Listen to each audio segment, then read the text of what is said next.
Yo, when I shot my first wedding 10 plus years ago, I didn't know what I was doing. I didn't know when I would take certain shots. I didn't know what shots to take. My communication was off. I didn't know how to book clients. I didn't know nothing professional as far as being a wedding photographer. I just knew I was going to show up and take pictures of the bride and groom on their wedding day. I had no idea that was going to be the most stressful day of my life. So today I'm just going to break down to you these 6 things that you should look for in your first wedding.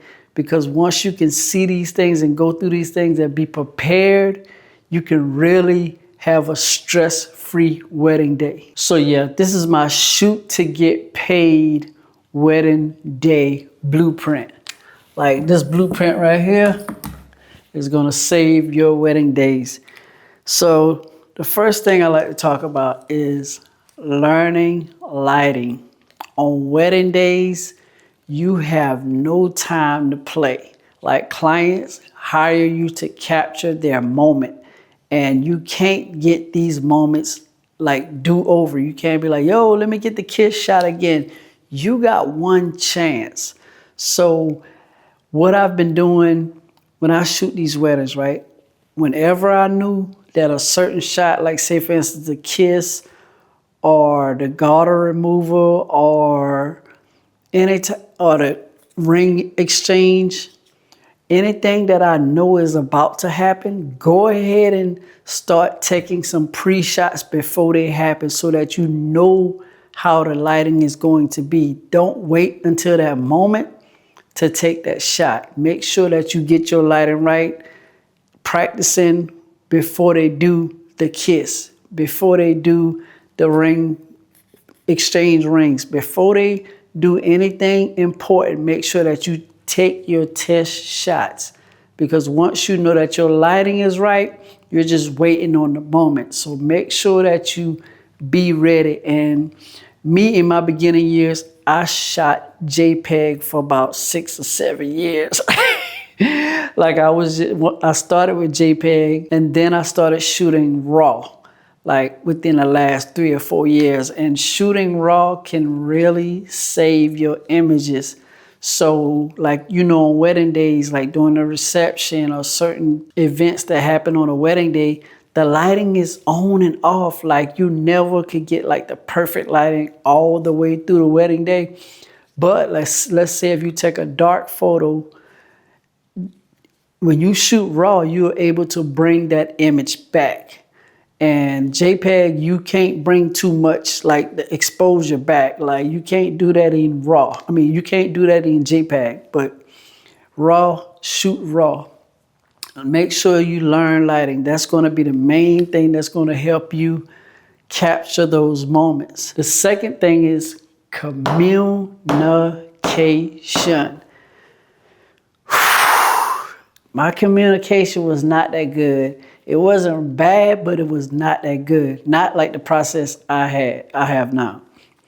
With communication, right? Communication, now that I create content, communication starts through my content. And I'm letting brides know what to be aware of on the wedding day, so I don't really have those issues. Say, for example, like when photographers show up on a wedding day, right?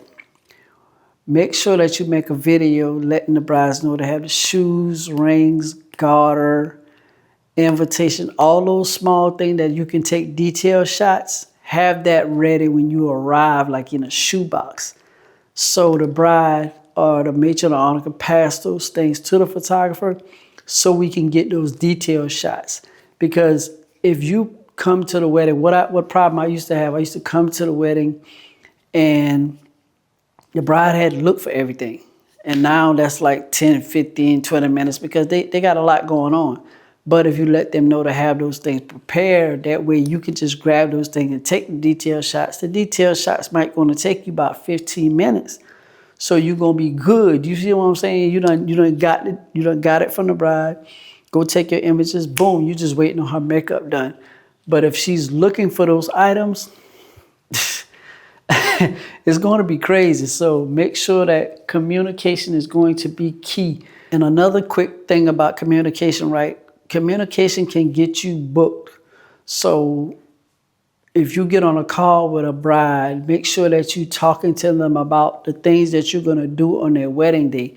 That's going to get you booked because now they visually see what you actually do versus you just sending them your package. Do not just send your packages to clients before you talk to them on a call. Do not send your packages to clients before you talk to them on a call because they're not going to contact you. They're just going to look at your prices and go. But if you get them on a Zoom call and give them a rundown of what you actually do before you send the prices, make sure that if they want to talk about the prices, you tell them, no, sorry, I got a process I have to go over to make sure we're on the same page. And make sure you're letting them know exactly what you do hour by hour on your wedding day. That's just communication. That's just letting the bride know how valuable you are to her because now it's like, okay, this person right here is structured. I'm willing to pay whatever they're going to offer in their packages versus you just sending the package. You have to show how valuable you are to them on their wedding day. So communication is going to be the key, starting before you book, during the book, and also make sure to set up a call maybe a week before their wedding day because a lot goes on between the time they book you and their wedding process, their wedding planning time.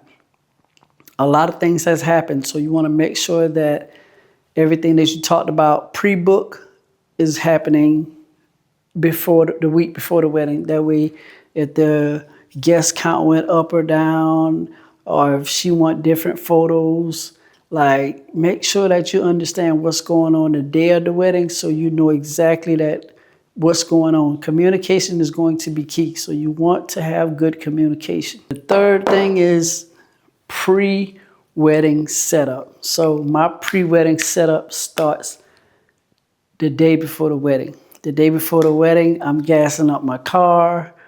I am cleaning my lenses. I'm charging all my batteries. I'm just making sure that I have everything in one place. So I'm ironing my clothes.